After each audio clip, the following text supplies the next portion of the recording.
Dios los bendiga.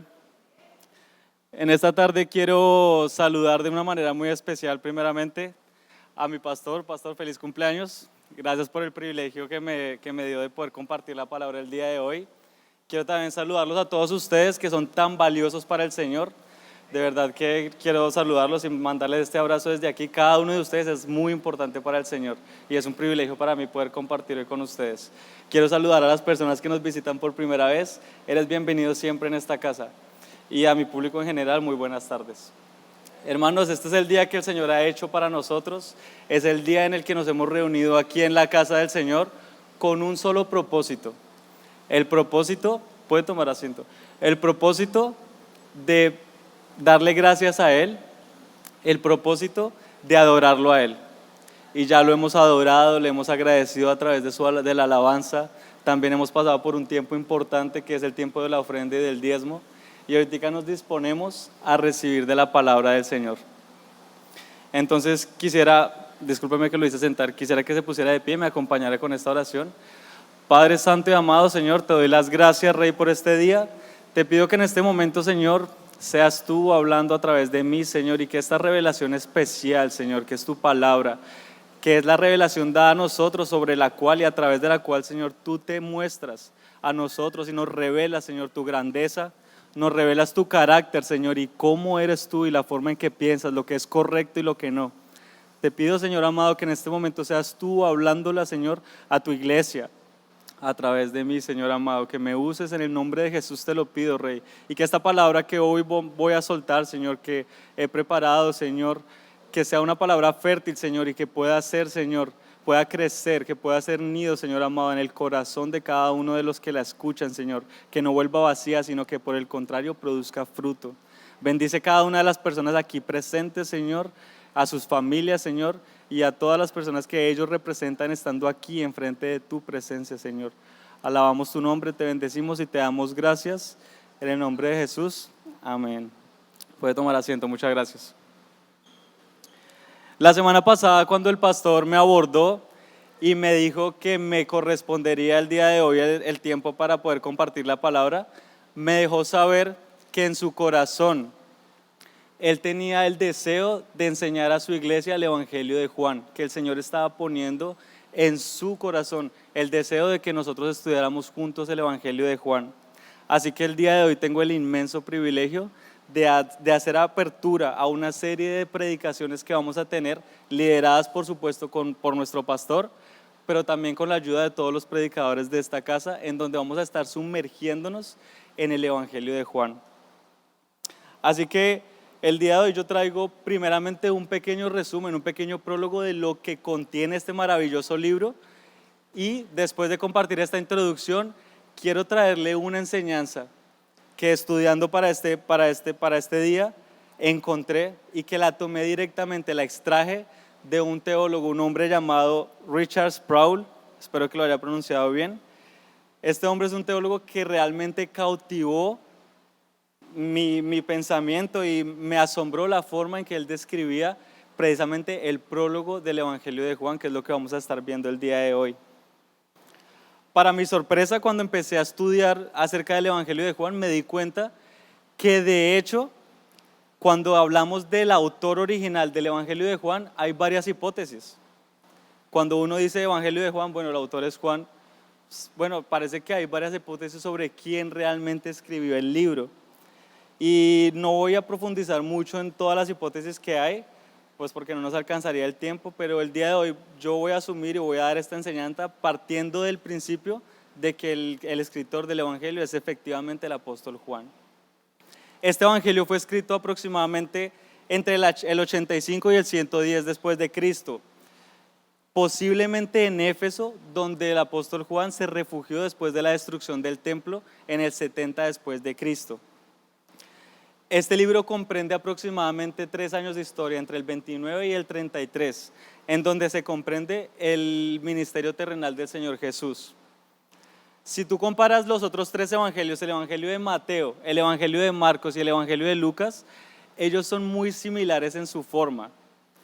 Y es por esto que a estos 3 evangelios se les ha llamado los evangelios sinópticos. Incluso estos evangelios se sabe que fueron escritos antes que el evangelio de Juan.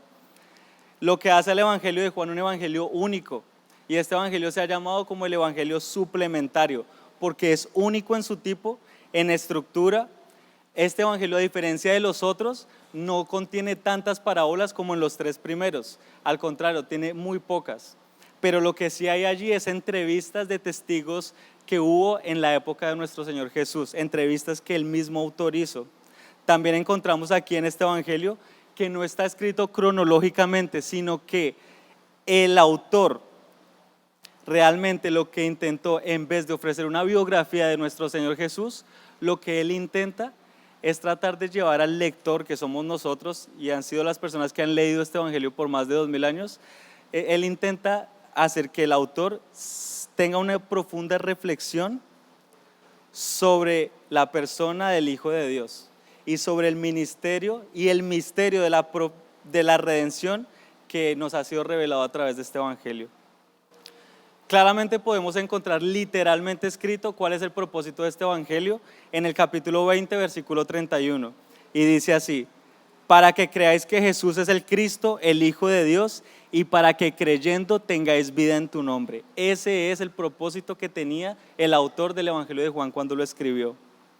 Como les decía, asumiendo que Juan es el autor del evangelio, podemos decir de este apóstol lo siguiente: él junto con Pedro y con Jacob formaban el grupo más íntimo de Jesucristo. Ellos fueron los únicos 3 que estuvieron presentes en la transfiguración. También fueron los únicos 3 que estuvieron presentes en el monte Getsemaní, en la crucifixión del Señor.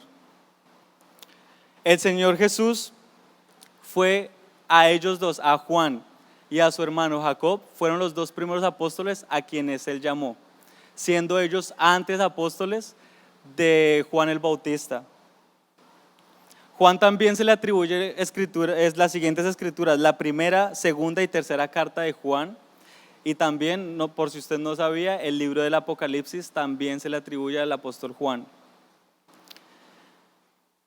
Y con respecto al contenido del evangelio, Juan se puede dividir en 2 grandes partes. Los primeros 12 capítulos hablan prácticamente del ministerio terrenal del Señor Jesucristo, los 3 años que él hizo su ministerio aquí en la tierra. Y el capítulo 13 al 21 comprende la última semana de vida del Señor Jesús, de vida terrenal aquí, en donde podemos encontrar su pasión, su arresto, su pasión, su muerte y su resurrección. Entonces, después de esta breve introducción que les traje acerca del evangelio de Juan, quisiera que entráramos en materia rápidamente, pero antes de empezar a leer el evangelio de Juan, tengo que hacer una parada un momentico en el Antiguo Testamento. Y quiero contarles lo siguiente: en la antigüedad, los pueblos que vivían en la antigüedad, en los primeros siglos, compartían todos y tenían en común una característica. Y esa característica era que todos estos pueblos estaban comprometidos con un sistema complejo de politeísmo.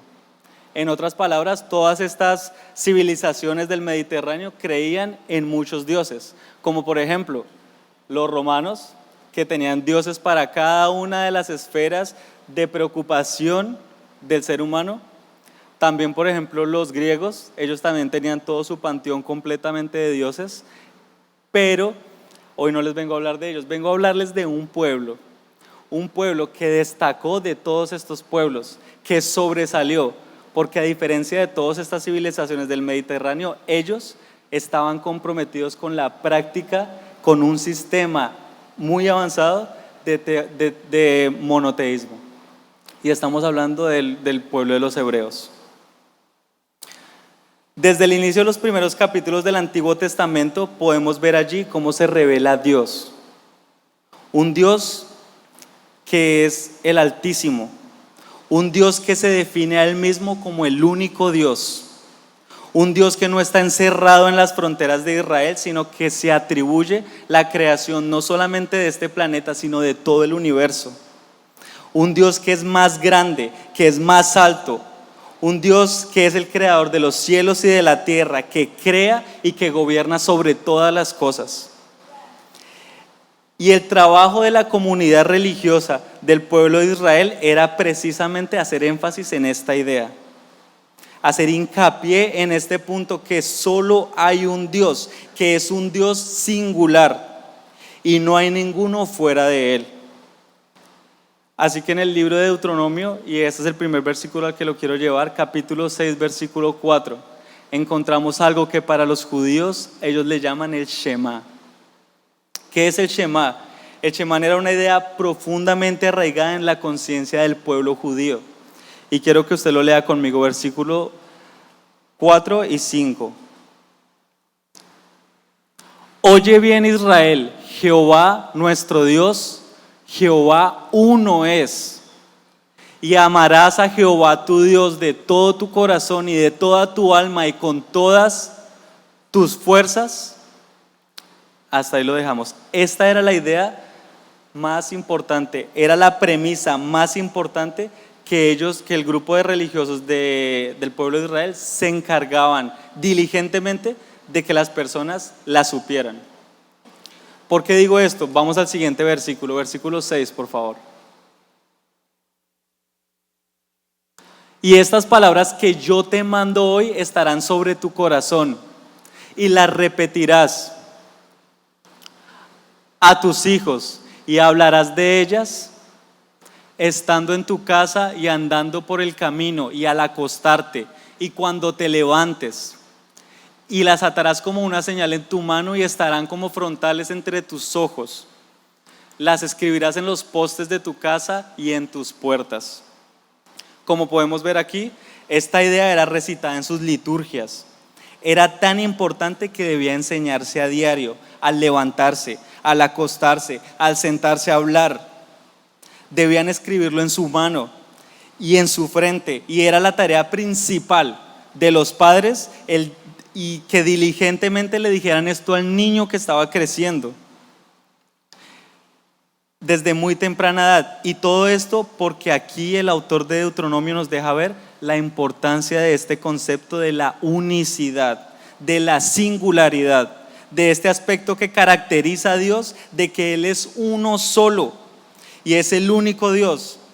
Toda la pasión que ponían en este concepto era para asegurarse de que a medida que las personas iban creciendo, entendieran la singularidad de Dios. ¿Por qué? Porque la seducción que a ellos les esperaba era la corrupción de los pueblos que eran sus vecinos, que iban en pos del politeísmo, que iban en pos de dioses falsos. También podemos ver otro ejemplo de la importancia de esta característica de Dios, de su unicidad, en el primer de los 10 mandamientos, que dice así: yo soy el Señor tu Dios y no tendrás dioses delante de mí, o sea, delante de mi presencia. Y la presencia de Dios, el Altísimo, se extiende por toda la creación. Y cuando Él dice no tendrás otros dioses delante de mí, se refiere simplemente a que no tendrás dioses delante de mí. ¿Por qué? Porque no existen más dioses. Me tomé el tiempo de citar algunas de las declaraciones más importantes del Antiguo Testamento para que veamos la claridad con la que se define el concepto del monoteísmo en el Antiguo Testamento. Ahora, al mismo tiempo, una de las doctrinas más importantes que nosotros como cristianos profesamos y que definen nuestra fe es la doctrina de la Trinidad, en donde profesamos nuestra fe en el Dios Trino, donde Dios es 3 personas pero uno en esencia, en donde profesamos nuestra fe y decimos Dios Padre, Dios Hijo y Dios Espíritu Santo. Y esta ha sido en la historia de la iglesia una de las enseñanzas más controversiales y difíciles de nuestra fe. Y la siguiente pregunta se ha hecho desde el principio de la iglesia, desde los primeros siglos: ¿podemos nosotros los cristianos ser fieles a la religión del Antiguo Testamento, en donde se hace tanto énfasis en el monoteísmo y al mismo tiempo hablar de Trinidad? A simple vista, y a veces se interpreta como las personas interpretan que nosotros creemos en 3 dioses. Esa es una interpretación muy superficial acerca de lo que significa la Trinidad. Así que, ¿desde qué momento la iglesia, que crecía directamente desde el nuevo pacto de Israel, podía confesar al Dios Trino? La respuesta la vamos a encontrar en el Nuevo Testamento, en donde la Biblia se refiere a Dios como Dios Padre, Dios Hijo y Dios Espíritu Santo. Y usted va a encontrar en el Nuevo Testamento gran cantidad de versículos que definen esta doctrina, pero las bases más importantes de la confesión de nuestra fe las vamos a encontrar precisamente en el primer capítulo del Evangelio de Juan, en los primeros versículos. Y aquí lo quiero invitar a que vaya a la palabra. Vamos a leer el capítulo primero del Evangelio de Juan, versículo 1, y dice así: en el principio era el Verbo, y el Verbo era con Dios, y el Verbo era Dios. Este era en el principio con Dios. Todas las cosas por Él fueron hechas, y sin Él nada de lo que ha sido hecho fue hecho. En Él estaba la vida, y la vida era la luz de los hombres. La luz en las tinieblas resplandece, y las tinieblas no prevalecieron contra ella. Detrás de esta palabra, volviendo al versículo número 1, detrás de esta palabra verbo, yo quiero serle sincero, la primera vez que yo llegué a este versículo, cuando yo empecé a leer la Biblia, empecé como si fuera un libro normal, digamos, desde el comienzo hasta la mitad. Entonces pasé primero por Mateo, por Mateo, por Marcos, por Lucas. Y ya cuando llegué al Evangelio de Juan y me encontré con este versículo, sinceramente me sentí un poco confundido porque no es fácil de interpretar. Entonces, detrás de la traducción de esta palabra verbo, si nosotros hablamos del griego original, vamos a encontrar la palabra logos. La palabra logos es una palabra griega que tenía diferentes significados. No sé si usted conoce algo un poco de la cultura griega, pero ellos eran una cultura que se interesaba principalmente en dos cosas. La primera, el conocimiento y todo lo que era nuevo para ellos. Y la segunda, en el ejercicio físico, en su estado físico, en su entrenamiento para la guerra. Entonces eran personas que tenían diferentes escuelas de filosofía y algunas definiciones para esta palabra logos, según los griegos, según diferentes escuelas, son las siguientes. Logos es palabra, también significa concepto, significa pensamiento, significa razón. Pero hay una escuela que se llamaba la escuela judeo-alejandrina que tenía una definición que me sorprendió. Y dice, la definición es la siguiente: fuerza creadora, mediadora entre Dios y lo creado. Esa es la definición que tenía una escuela sobre la palabra logos. Entonces ahí yo alcanzaba a entender por qué el autor quiso describir, y el Espíritu Santo a través del autor quiso describir a Jesús con esta palabra, el logos, la palabra, el verbo. Ahora, si seguimos con el versículo número 2, dice: el logo estaba con Dios. Y es fácil entender que cuando alguien está con otra persona, en nuestra mente, ¿qué dibujamos? Hay dos personas, ¿verdad? Es la primera imagen que nos muestra nuestra cabeza. Tal persona está con la otra persona, ahí hay dos personas, hay dos entidades. Se está haciendo ahí una distinción. Entonces, ¿qué estaba haciendo aquí el evangelista? Estaba distinguiendo entre logos y Dios. ¿Y lo hace con cuál palabra? Con la palabra con. Rápidamente quiero traerle, hay 3 definiciones para la palabra con en griego. La primera palabra en griego se llama sun, y esa palabra significa junto con, unido a, en compañía de. Esa es la misma palabra que usan para la palabra sinagoga, que significa donde se reúne la asamblea. Esa es la primera palabra, sun. La segunda es meta, que en el contexto de la contigüidad lo que significa es al lado de. Esa palabra meta la podemos utilizar, por ejemplo, en metafísica, al lado de la física.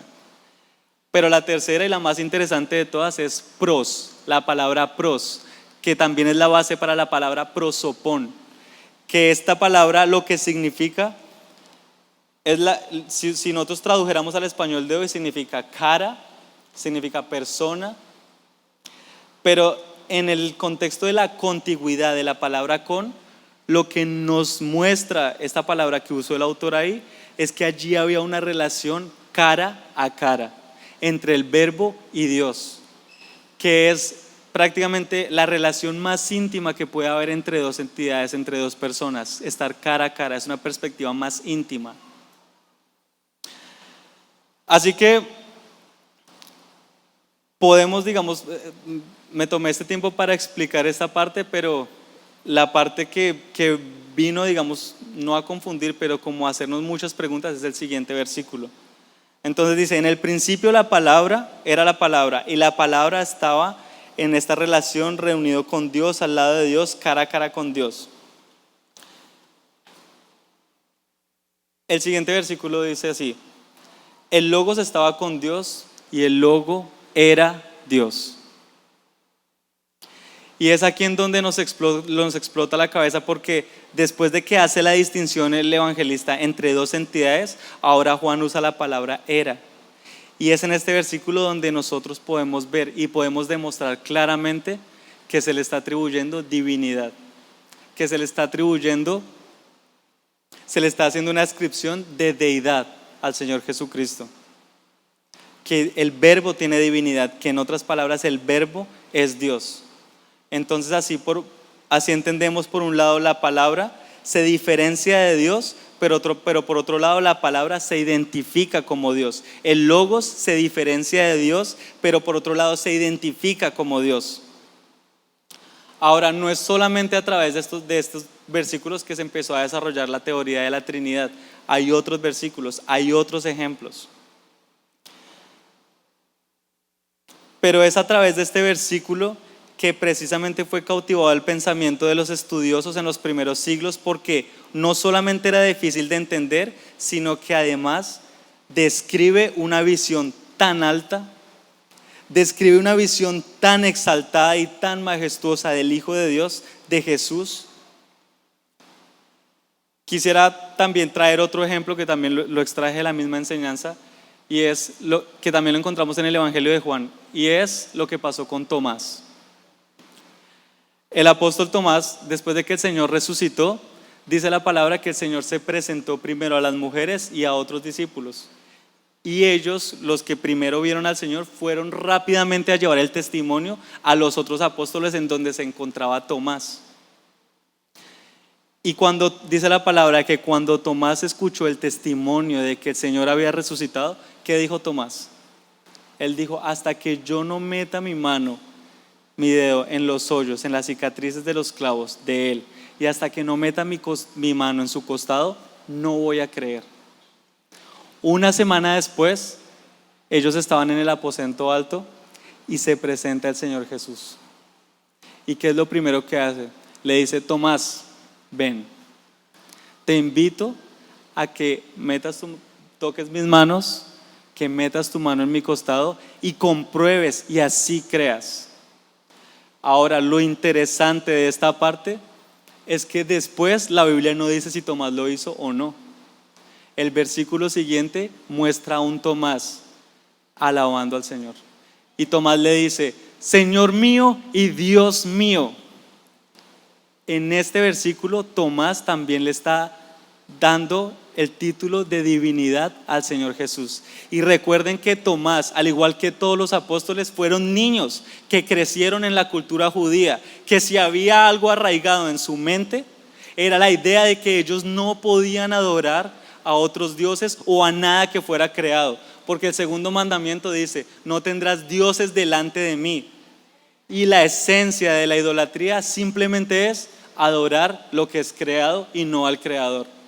Ahora Tomás, con esta convicción que desde pequeñito le estaban diciendo sus padres, él le estaba dando la ascripción de deidad al Señor Jesús, porque él sabía que allí no había idolatría, porque él era Dios. Él lo vio y lo adoró. ¿Y saben qué pasó? Jesús no rechazó la alabanza, Jesús la recibió, porque él es Dios.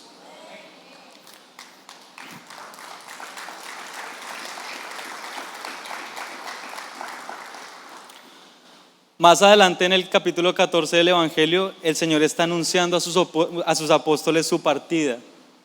Y ellos están tristes porque el Señor les dice que a donde Él va, ellos no lo pueden seguir, pero que le prepararía lugar para ellos, para que por lo cual Felipe se preocupó y le dijo: Señor, tú vas a preparar lugar, pero yo no conozco el camino de llegar allá. ¿Cómo puedo llegar allá? No conozco el camino. Y el Señor le contestó: yo soy el camino, yo soy la verdad y yo soy la vida. Nadie viene al Padre sino a través de mí. Después de que el Señor Jesús dijo esto, Felipe le preguntó lo siguiente. Esto lo encontramos en Juan 14, 8 al 10. Si me ayudas con ese versículo, por favor, gracias. Felipe le dijo: Señor, muéstranos el Padre y nos basta. Jesús le dijo: ¿tanto tiempo hace que estoy con vosotros y no me has conocido, Felipe? El que me ha visto a mí, ha visto al Padre. ¿Cómo pues dices tú, muéstranos al Padre? ¿No crees que yo soy el Padre y el Padre en mí? Las palabras que yo os hablo no las hablo por mi propia cuenta, sino que el Padre que mora en mí, Él hace las obras. Aquí hay otro ejemplo claro del Señor Jesús, dejándonos saber de su deidad, de que Él es Dios. Efectivamente, Él es el Padre. Así que volviendo al principio, a Juan 1, de nuevo, Jesús se identifica con el Creador. Quiero volver a leerlo, por favor, versículo 1. En el principio era el Verbo y el Verbo era con Dios y el Verbo era Dios. Este era en el principio con Dios. Todas las cosas por Él fueron hechas y sin Él nada de lo que ha sido hecho fue hecho. En Él estaba la vida y la vida era la luz de los hombres. Aquí podemos ver que Jesús se identifica con el Creador y que en Él estaba la vida. Recuerda que en el libro de los Hechos Pablo dice que en Él vivimos y nos movemos y somos. Decir que la vida está en el Logos es que Él es la fuente de la vida, que Él es el suministro de la energía de la vida, es claramente atribuir deidad a este que se llama el Verbo, a la palabra. Quisiera pedirle a los músicos que por favor vayan subiendo, ya pronto voy a culminar. Y para finalizar con los ejemplos que quería traerles sobre la deidad del Señor, quiero traerle uno muy lindo que podemos encontrar en Isaías 9:6. Isaías capítulo 9, versículo 6. Porque un niño nos es nacido, hijo nos es dado, y el principado sobre su hombro, y se llamará su nombre admirable, consejero, Dios fuerte, Padre eterno, príncipe de paz. Estos son los títulos que el profeta Isaías estaba profetizando en ese momento para nuestro Señor, para el Salvador de la humanidad. Dios fuerte, Padre eterno, príncipe de paz. Este mismo que estaba con Dios en el momento de toda la creación, cuando no había nada, este por el que todas las cosas fueron hechas y sin Él nada había sido hecho. Este que nos ha conocido desde incluso antes de que nosotros existiéramos. Este que lo diseñó a usted y me diseñó a mí. Este que nos dio el soplo de vida. Él encarnó hace más de 2000 años en un cuerpo de hombre y nació de mujer. ¿Y sabe a qué vino? A lavarnos los pies. Vino a lavarle los pies a usted y a mí. Vino a servirnos a nosotros. El Dios, el creador del cielo y de la tierra, el dueño de todo, se humilló. Él vino a adorarnos, Él vino a lavarnos los pies, vino a servirnos a nosotros, a las criaturas caídas, a los pecadores, a los que no queremos reconocer que Él es el creador. Y siendo Él Dios, no le importó su divinidad. Siendo Él Dios, no le importó su poder, no le importó su señorío sobre todas las cosas del universo. Él obedeció al Padre. Él fue obediente y se humilló tanto que se humilló hasta la muerte, y una muerte indigna. No había nada más indigno que morir en la cruz en esa época. La muerte más indigna que un ser humano haya podido tener. Él se humilló hasta ese punto para que usted, para que yo pudiéramos ser perdonados. Él, antes de entregar su espíritu en la cruz, antes de subir de su último instante, dijo, consumado es, tetelestai, lo que significa que el plan redentor de Dios estaba siendo completado con su sacrificio, lo que significa que por él ser perfecto era suficiente para satisfacer la ira de Dios en contra de nosotros. Y hay filosofías, hay gente que dice, si él era Dios, él no podía morir. Murió su humanidad, pero él vive, él está vivo. Lo que murió fue el cuerpo, lo que él entregó como sacrificio.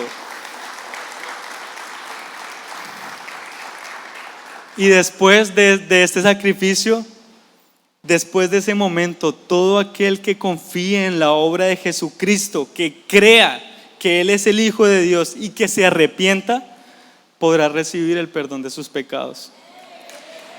Y asegura la vida después del mundo terrenal. ¿Entendemos lo que la Biblia nos está diciendo? Ahí está el seguro para la vida después de este mundo.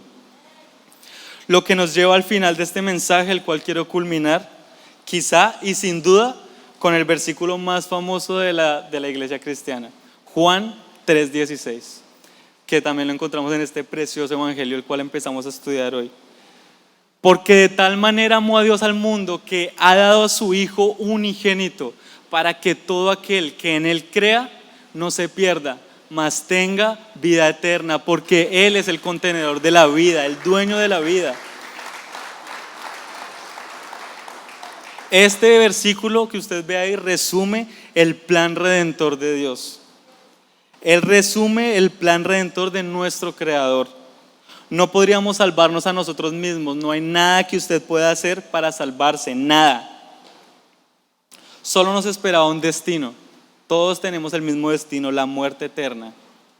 Pero Jesús con su obra nos mostró que Él es la verdad, que solo hay un camino hacia el Padre, hacia nuestro Creador, que solo en Él se encuentra escondida la verdad eterna. Yo entiendo que a veces estamos distraídos por esta carne, estamos en este mundo y sus afanes y se nos pasan los días y los días pensando en las cosas de este mundo, pero aceptemos que a pesar del afán del día a día, todos los días pensamos en la muerte, ¿o no? Todos los días estamos pensando en cuál va a ser la hora de nuestra muerte, cuánto tiempo nos va a conceder el Señor para estar aquí. Quiero decirle que la verdad y la respuesta sobre la pregunta que se han hecho todos los seres humanos de que si hay vida después de la muerte, la respuesta es sí. Sí hay vida después de la muerte, pero solamente a través de Jesús. Solamente a través de Jesús. Lo invito a que por favor se ponga de pie, me acompañe para terminar. Así que quiero plantear esta pregunta para usted el día de hoy. Usted que me escucha y todas las personas que me escuchan, ¿no quisiera usted arrepentirse el día de hoy? ¿No quisiera usted encontrar eso que tanta falta le hace? ¿Usted cree que acaso es coincidencia que todos los ataques que existen en redes sociales, en televisión, en los medios, en la música, en las películas, todos los ataques van en contra de Jesús, no en contra de cualquier otro líder religioso, es en contra de Jesús? Toda la blasfemia y toda la filosofía en contra de la Biblia, no en contra de otro libro religioso. La razón es porque aquí, en este libro, es donde se encuentra escondida la verdad. Es aquí, esta es la verdad. ¿Qué dice la filosofía? La filosofía dice que la verdad es relativa, que cada persona tiene su verdad. Pero hoy vengo a decirle que solo hay una verdad, y la verdad es Jesucristo. Él lo dijo: yo soy la verdad, yo soy el camino y yo soy la vida eterna. Así que el día de hoy, si usted quiere confiar en Jesús y quiere creer en Él, lo invito a que haga esta oración conmigo. Padre santo y amado, Señor, en el día de hoy, Rey, vengo arrepentido, Señor, enfrente de ti, Señor.